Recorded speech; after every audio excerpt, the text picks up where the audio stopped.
Marwan Bishara is Al Jazeera's senior political analyst, joining us live now from London. Marwan, the Palestinians, the journalists, the most recognised international experts, the doctors, medical staff, they are all saying it's famine. On the other hand, you have Israeli Prime Minister Benjamin Netanyahu calling it a lie, and within Israel, an attempt to discredit the science behind the assessment to say that it's famine.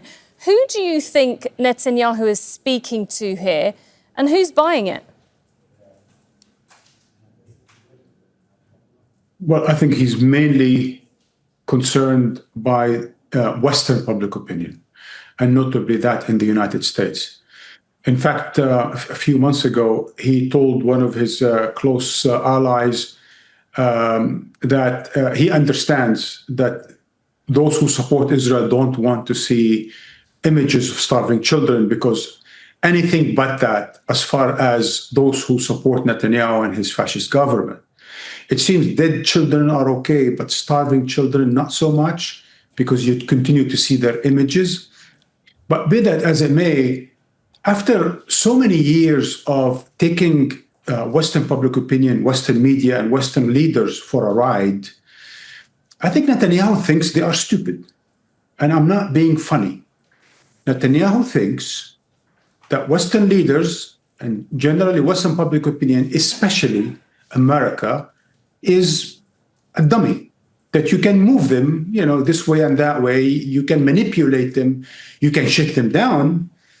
And clearly the targeting that way, pushes any Western journalist now to say, when they are at a press conference at the United Nations, to say, hey, but wait, Israel says there is no famine, right? So there's nothing to lose for the Israeli leaders but to continue to peddle these sorts of lies and deceiving lines in order to put more pressures. And I think a lot of Western journalists, or at least a lot of Western media outlets, unfortunately, are falling for it. Either they feel that they are threatened by Israel lobby types, or they are afraid of being called anti-Semites, as Netanyahu has been doing, right? He's even calling Western leaders or accusing them of inflaming anti-Semitism. Marwan, we're seeing the protests that are happening in Israel. Last week saw some of the biggest in the country, a nationwide strike. But now we're also seeing, let's say, more Palestinian Israelis, those are Palestinians with Israeli citizenship, coming out and joining those protests. They were scared in the beginning, I remember from my time there, to be seen publicly doing so. But now there seems to be more unification there. Look, I think there are two camps in Israel, and these two camps are not pro-Palestinian or anti-Palestinian or pro-famine or anti-famine. That's not what it is. But there are two camps in Israel, and they have a sort of a long tradition. One is more liberal, one is more fanatic, conservative, one is more secular, the other is more religious, one is more surrounded in Tel Aviv and its surroundings, one is more God of Jerusalem, and so on and so forth. So it's divided. And the fanatics who are ruling in Israel, their camp feeds on war.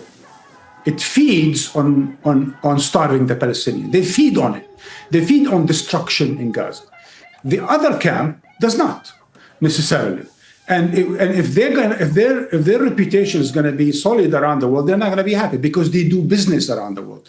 Tel Aviv, unlike Jerusalem, is open to Western and international public opinion. They do business around the world. They don't like it when Israel is accused of causing famine or burning children alive and what have you.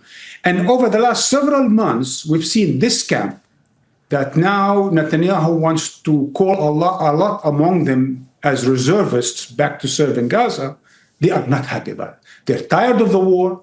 They're tired of the accusations against them and the increasing isolation.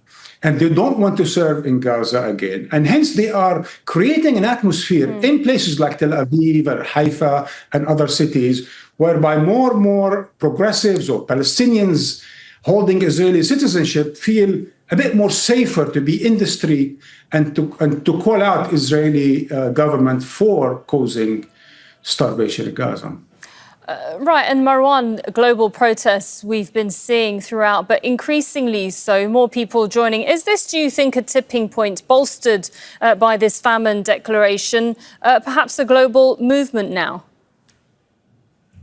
You know, one would have to give up on humanity if the first genocide of the 21st century, the first famine of the 21st century, that unravels on TV screens everywhere in the world, one would have to give up in humanity and on the international system if nothing is going to give it, right? Something got to give here. Something got to give. Now, we've seen some movement, but it's still timid. It's still, Western leaders are still coy, and other leaders, whether they are Chinese and Russians and Brazilians and South Africans, Indians, or what have you, either coy or indifferent. And certainly the Arab leaders that need to step it up are not stepping it up. So one would wish that now that the Palestinians are dying by the dozens, perhaps more, unfortunately, hopefully not, in the coming days and weeks, that there will be a more decisive response on the part of members of the UN Security Council. Now that we're a month away from the UN summit, that there will be movement, not just diplomatic movement, strategic movement, slapping Israel down for its impunity, slapping Israel down for taking the world for a ride, slapping Israel down for its war crimes, crimes of starvation, and crimes of genocide. OK, thank you very much, Marwan Bishara, our senior political analyst there. Don't miss out. Get a full picture. Subscribe to Al Jazeera for reliable news, expert insight. Like, share, stay ahead.